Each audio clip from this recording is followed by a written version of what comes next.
Hello everyone, welcome back to my YouTube channel. और आज है इम्यूनोलॉजी का पार्ट 2। आज हम पढ़ेंगे एडेप्टिव इम्यूनिटी के बारे में, जो कि हमने पिछले लेक्चर में नहीं किया था। पिछले लेक्चर में हमने बात की थी इनेट इम्यूनिटी के बारे में, जिसमें हमने उसके 4 टाइप देखे थे। एक फिजिकल था, एक सेल था, एक केमिकल था एंड एक इन्फ्लामेटरी था, जो कि बहुत ही ईजी वे में मैंने आपको एक्सप्लेन कर दिया था। अब आता है हमारा एडेप्टिव इम्यूनिटी के बारे में। अब जो एडेप्टिव इम्यूनिटी होती है ये भी 2 टाइप की होती है, नेचुरल एंड आर्टिफिशियल। नेचुरल, अभी आर्टिफिशियल को साइड रख दो ना तो आप कंफ्यूज हो जाओगे। हम नेचुरल के बारे में पढ़ते हैं।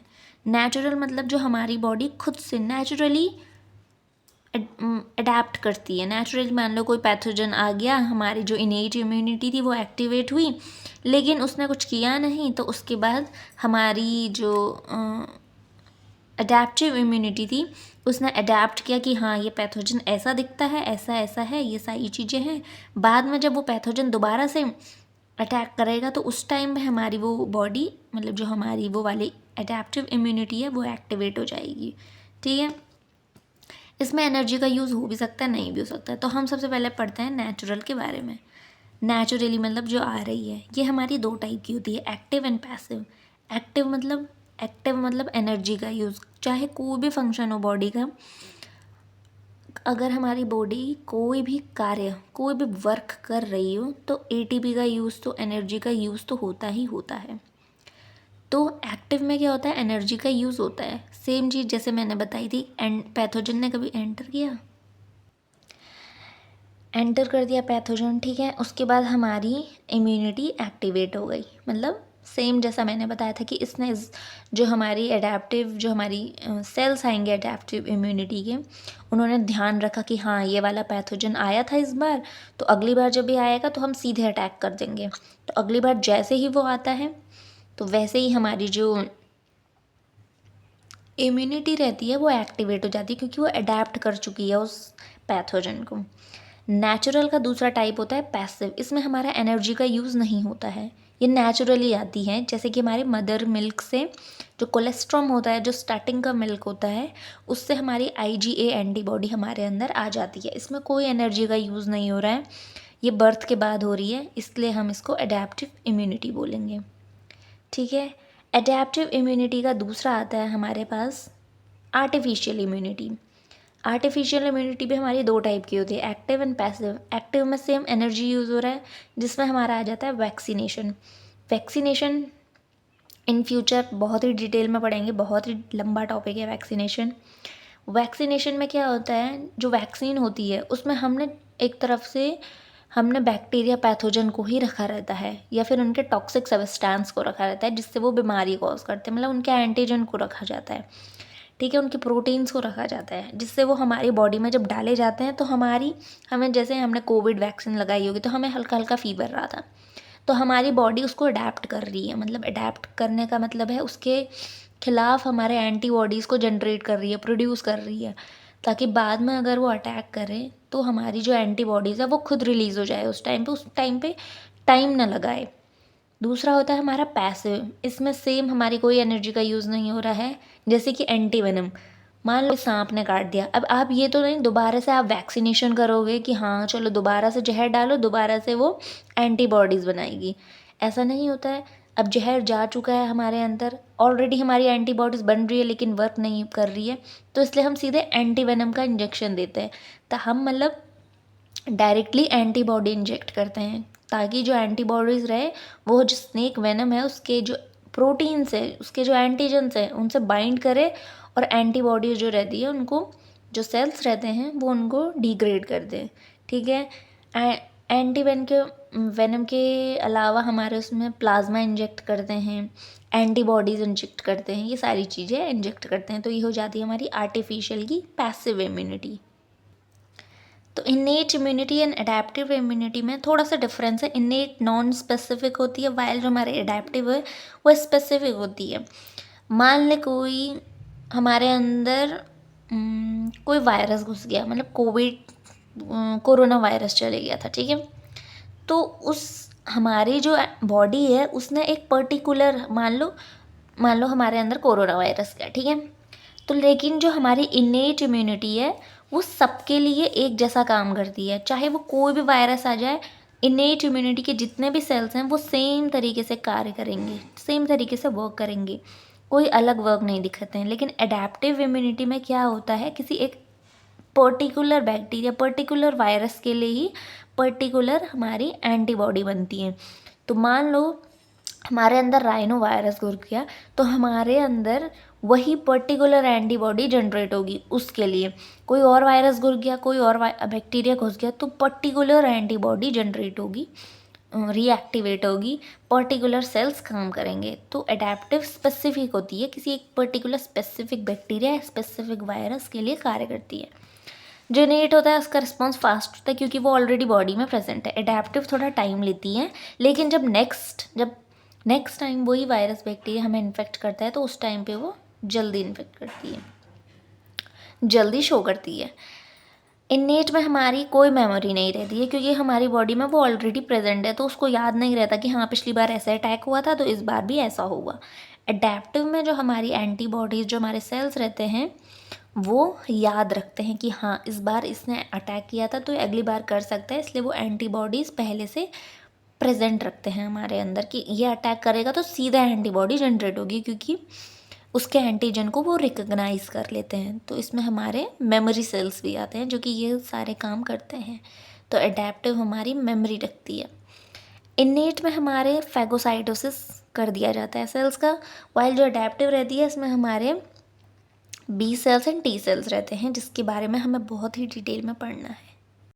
अब जो एडेप्टिव इम्यूनिटी रहती है वो भी हमारे बेसिक दो पार्ट्स में डिवाइड रहती है, humoral and cell mediated. Humoral में हमारे बी सेल्स आ जाते हैं, सेल मेडिएटेड में हमारे टी सेल्स आते हैं। ठीक है, इतना याद रखना है आपको बस। बी सेल्स हमारी एंटीबॉडी का प्रोडक्शन करते हैं एडेप्टिव इम्यूनिटी में, वाइल जो हमारे सी सेल्स सेल मेडिएटेड रहते हैं, जिनमें हमारे टी सेल्स आते हैं, वो एंटीबॉडी का प्रोडक्शन नहीं करते हैं। आपको ये बेसिक सी चीज़ें इतना याद रखना है कि बी सेल्स एंटीबॉडी फॉर्म करेंगे, टी सेल्स कोई भी एंटीबॉडी फॉर्म नहीं करेंगे, उनके अंदर टी सेल रिसेप्टर्स होते हैं। अब हम पढ़ते हैं आगे क्या होता है, एक बेसिक सा प्रोसेस। अगर आप ये बेसिक सा प्रोसेस समझ गए तो आप आगे की चीज़ें खुद समझ जाओगे। क्या होता है, इनेट इम्यूनिटी, मान लो कोई पैथोजन आ गया, मान लो कोरोना वायरस आ गया, ठीक है। इनेट इम्यूनिटी जागी, ठीक है, उसके जो सेल्स थे macrophage, neutrophils, natural killer cell और हमारे जितने भी सेल्स थे डेंड्राइटिक सेल्स, इन्होंने अपना एक्शन दिखाना शुरू कर दिया।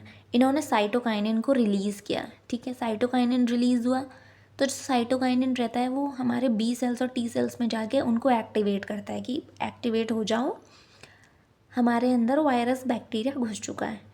तो जैसे ही हमारे B and T cells activate होंगे, हमारी एडेप्टिव इम्यूनिटी, जो हमारी एक्वायर्ड इम्यूनिटी है वो एक्टिवेट हो जाएगी। अब जैसे ही ये एक्टिवेट होती है, जो टी सेल्स रहता है वो साइटोकाइनेंस के थ्रू ही मैसेज पास कराता है मैक्रोफेजेस को, न्यूट्रोफिल्स को, एनके सेल्स को, और जो हमारी बी सेल्स रहती हैं वो हमारी एंटीबॉडीज़ रिलीज़ करना शुरू कर देती है, और यहीं पे से हमारा एडेप्टिव इम्यूनिटी जो रहता है वो एक्टिवेट हो जाता है। इनेट के बस में कुछ नहीं था तो उसने मैसेज भेज दिया साइटोकाइनेंस के थ्रू, तो यहाँ से ही हमारा जो है एडेप्टिव इम्यूनिटी शुरू हो जाता है। अब ये बी टी सेल्स या न्यूट्रोफिल्स, मैक्रोफेजेस, ये होते क्या हैं, इन सेल्स के बारे में हमको जानना है। अब इतना तो सबको पता रहता है सेल्स कहाँ से बनती हैं। हमारे बोन मैरो में हीमोपोएटिक स्टेम सेल्स होती है जो सारे सेल्स को ओरिजिनेट करती है। स्टेम सेल्स डिवाइड होती हैं, मान लो एक सेल से दो सेल बना, ठीक है, तो एक सेल स्टेम सेल ही बनेगा, आगे जाके मैच्योर होके एक सेल आगे दूसरी सेल्स बनेगा, ठीक है। मान लो कोई हमारी बी सेल बन गया, टी सेल बन गया, ये सारी सेल्स बन जाएगी, हमारे ब्लड की सेल्स बन गई, हमारा कुछ और बन गया, तो ये सारी चीज़ें बन जाती है। तो ऑल सेल का ओरिजिन हमारा हीमोपोएटिक स्टेम सेल होता है। इसको हम मल्टीपोटेंट सेल भी बोलते हैं, और इस प्रोसेस को हम हिमैटोपोइसिस बोलते हैं, ठीक है, जिसमें मल्टीपल सेल फॉर्मेशन होता है। अब जो हमारी सेल्स होती हैं वो हमारी बेसिकली दो टाइप की होती है, एक लिम्फॉइड होती है, एक माइलॉइड होती है। लिम्फॉइड में उनके पीछे हम लिम्फोसाइट्स लगा देंगे, ठीक है, जैसे बी लिम्फोसाइट्स, आगे बोला था मैंने टी लिम्फोसाइट्स, ठीक है। हमारी डेंड्राइटिक सेल, हमारी नेचुरल किलर सेल, ये 4 हमारी लिम्फॉइड सेल्स होती हैं, जिनको हम लिम्फोसाइट्स भी कहते हैं। बी और टी सेल्स को हम लिम्फोसाइट्स कहते हैं। अब दूसरा सेल टाइप होता है हमारा माइलॉइड। माइलॉइड हमारे 2 टाइप के होते हैं, ग्रैनुलोसाइट्स और ए ग्रैनुलोसाइट्स। ग्रैनुलोसाइट मतलब जिनमें ग्रैन्यूल्स रहते हैं वो स्टेन हो जाते हैं। ए ग्रैनुलोसाइट जिनमें ग्रैन्यूल्स नहीं होते हैं और स्टेन नहीं हो पाते हैं। ग्रैनुलोसाइट्स में आ जाते हैं हमारे बेसोफिल, इओसिनोफिल, न्यूट्रोफिल। न्यूट्रोफिल से याद रख लेना कि न्यूट्रो मतलब वो न्यूट्रल स्टेन, बेसो से मतलब बेसल स्टेन, इओसिनो से रेड स्टेन। ए ग्रैनुलोसाइट्स में आ जाते हैं हमारे डेंड्राइटिक सेल्स, सेम आरबीसीज आ जाती हैं, हमारे प्लेटिलेट्स आ जाते हैं, हमारे मोनोसाइट्स आ जाते हैं मतलब मैक्रोफाजेस आ जाते हैं, और हमारे मास्ट सेल्स आ जाते हैं। अब इनके बारे में डिटेल पढ़ते हैं हर सेल के बारे में, फिर आगे जाके हम पूरे प्रोसेस पढ़ेंगे। सबसे पहले हमारा न्यूट्रोफिल्स। न्यूट्रोफिल्स किसके अंडर आता है? न्यूट्रोफिल, बेसोफिल, इओसिनोफिल किसके अंडर आता है? हमारे ग्रैनुलोसाइट्स के अंदर। न्यूट्रोफिल मतलब ये हमारी बॉडी में सबसे ज़्यादा अमाउंट में प्रेजेंट होते हैं। 50 to 70% हमारे WBC के हमारे न्यूट्रोफिल आते हैं। जो न्यूट्रोफिल्स रहते हैं वो मोस्ट अबेंडेंट रहते हैं। ये ग्रैन्यूल्स, इनमें ग्रैन्यूल्स होते हैं जो कि स्टेन हो जाते हैं, एसिडिक और बेसिक दोनों स्टेन के लिए। इओसिनोफिल हमारी एसिडिक डाई से स्टेन हो जाता है। ये 2 to 5% ऑफ RBC प्रेजेंट रहता है, मतलब जितना भी अमाउंट हमारा WBC का है उसका 2 to 5% हमारा इओसिनोफिल पकड़ के रखता है अपनी जगह, ठीक है। ये प्रोटोजोआ एंड पैरासाइट के लिए डिफेंस मैकेनिज्म शो करता है इओसिनोफिल। फिर आ जाता है हमारा बेसोफिल, जो कि बेसिक डाई मिथाइलिन ब्लू को बी से बेसिक डाई को शो करता है, मतलब स्टेन लेता है उसकी। 1% ऑफ WBC सबसे कम पाया जाता है बेसोफिल हमारी बॉडी में, और ये एलर्जिक रिएक्शन जब होती है उस टाइम पे एक्टिवेट हो जाते हैं। ये तीनों थे हमारे ग्रैनुलोसाइट्स के। अब आते हैं हम ए ग्रैनुलोसाइट्स की सेल्स के बारे में। इसमें आ जाता है हमारा सबसे पहला मास्ट सेल। मास्ट सेल कब एक्टिवेट करती है? एलर्जिक रिएक्शन जब होती है। आपको एलर्जिक रिएक्शन होती है ना, किसी को मीठा खाने से हो जाती है, किसी को बाहर की कोल्ड ड्रिंक पीने से हो जाती है एलर्जिक रिएक्शन, तो उस टाइम पे हमारी मास्ट सेल एक्टिवेट हो जाती है। एक ग्रैनुलोसाइट की पहली सेल हो गई मास्ट सेल। दूसरा हो जाता है हमारे मोनोसाइट्स। जब मोनोसाइट्स ब्लड में रहते हैं, ठीक है, जब वो टिश्यू में एंटर करते हैं, मान लो मोनोसाइट्स हमारे ब्लड में घूम रहे, कोई इन्फेक्शन हुआ, वो हमारे टिश्यू में एंटर कर गए, टिश्यू में एंटर या सेल्स में एंटर करेंगे तो वो मैक्रोफाज में कन्वर्ट हो जाते हैं, जो कि सारे के सारे बैक्टीरिया पैथोजन को खा जाता है, ठीक है।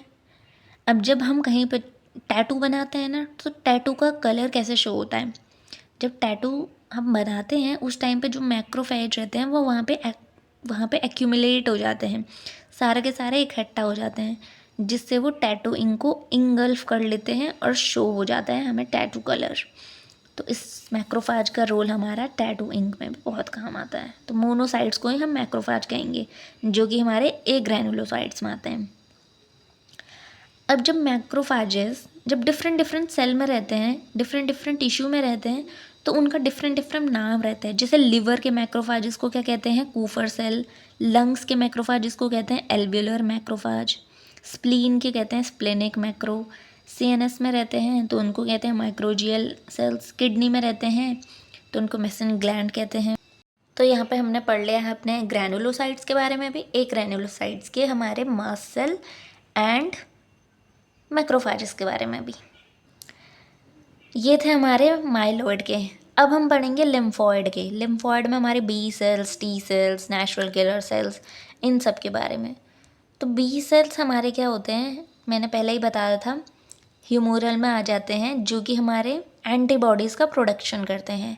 ये हमारे बोन मैरो में सिंथेसाइज होते हैं और मैच्योर भी वहीं होते हैं, ठीक है। स्टेम सेल से ही हमारे सिंथेसाइज होते हैं और मैच्योर भी वहीं हो जाते हैं। बर्ड्स में जो मैच्योरेशन रहता है वो होता है हमारा बुर्सा ऑफ फैब्रिकस में मैच्योर होते हैं, जो हमारे बी सेल्स रहते हैं। बर्ड्स में कहाँ होते हैं? बी सेल्स, मतलब बी से बर्ड्स, बी, तो इससे याद कर लेना, बी सेल्स बर्ड्स में बुर्सा ऑफ फैब्रिकस में मैच्योर होते हैं। तो बी सेल्स का फॉर्म कब होती है, काम क्या होता है? तो मान लो कोई पैथोजन घुस गया, घुस गया पैथोजन, ठीक है। तो हमारी जो बी सेल्स रहेगी, जो बी सेल्स रहती हैं वो पैथोजन के एंटीजन से बाइंड कर जाती हैं। अब जैसे ही वो पैथोजन के एंटीजन से बाइंड करेंगी वो 2 सेल्स में कन्वर्ट हो जाएंगी। कन्वर्ट का क्या मतलब, कन्वर्ट नहीं होती हैं, जो बी सेल्स रहती हैं वो 2 सेल्स में कन्वर्ट रहती हैं। एक प्लाज्मा सेल बना लेती हैं और एक वो हो जाती है मेमोरी सेल में। प्लाज्मा सेल का काम होता है कि वो एंटीबॉडीज़ को सीक्रेट करता है, एंटीबॉडीज़ को सीक्रेट करता रहता है, ठीक है। मेमोरी सेल का क्या काम होता है, ये रिकॉग्निशन करता है, मतलब याद रखता है। मैंने बोला था ना कि बॉडी हमारी याद रखती है कि हाँ ये वाला पैथोजन घुसा था, इसके पास ये प्रोटीन था, तो हम जब अगली बार आएगा तो हम एंटीबॉडी सीधे जनरेट कर देंगे। तो जो मेमोरी सेल्स रहती हैं वो यही चीज़ों को याद रखती है कि हाँ ये चीज़ें आई थी, ये वाला तो एंटीजन मुझे पहले दिख रहा है, तो वो रिकग्नाइज़ करती है कि एंटीजन को कि हाँ ये तो पहले आया था और मुझे दिख रहा है कि ये पहले आ चुका है, तो अब सीधे मैं मैसेज दूंगी कि एंटीबॉडी सीक्रेट की जाए। तो प्लाज्मा सेल हमारी सीधे एंटीबॉडी सीक्रेट कर जाती है। तो बी सेल हमारे फॉर्म करते हैं प्लाज्मा सेल्स को एंड मेमोरी सेल्स को, और ये हमारे एंटीबॉडीज़ का प्रोडक्शन करते हैं। अब होता कैसे है, मान लो बी सेल के सामने कोई एंटीजन आ गया, उसने उसको ब्रेक कर दिया और उसके जितने सारे टुकड़े थे उसको अंदर ले लिया। अब एमएचसी मॉलिक्यूल होता है प्लाज्मा मेम्ब्रेन में, ठीक है। वो उन एंटीजन के जो भी टुकड़े होते हैं ना उनको अपने ऊपर चिपका लेता है एमएचसी मॉलिक्यूल, ठीक है। एमएचसी का फुल फॉर्म होता है मेजर हिस्टोकम्पैटिबिलिटी। इनको अपने ऊपर चिपका लेगा और ये फिर टी सेल्स को शो करेगा कि देखो मेरे पास ये एंटीजन, ये बैक्टीरिया के टुकड़े हैं। टी सेल्स को शो करता है। तो जो टी सेल्स रहते हैं उसके जो रिसेप्टर रहते हैं, टी सेल्स में भी रिसेप्टर रहते हैं, वो उन एंटीजन को रिकग्नाइज करते हैं और फिर उसके बाद रिस्पॉन्स को सीक्रेट करते हैं, ठीक है, और बाकी सेल्स को एक्टिवेट करता है। तो एमएचसी का मोस्ट मेन फंक्शन ये रहता है कि वो अपने ऊपर एंटीजन्स को, बाकी सेल्स को बताता है कि हम एंटीजन आ रखा है, मतलब ऐसा बैक्टीरिया या ऐसा पैथोजन हमारी बॉडी में एंटर कर गया है, तो जिसका एंटीजन, जिसके प्रोटीन्स ये हैं, तो आप ऐसी बॉडी एंटीबॉडी इसके अगेंस्ट एंटीबॉडी को सीक्रेट करो। तो एमएचसी मॉलिक्यूल का यही काम होता है।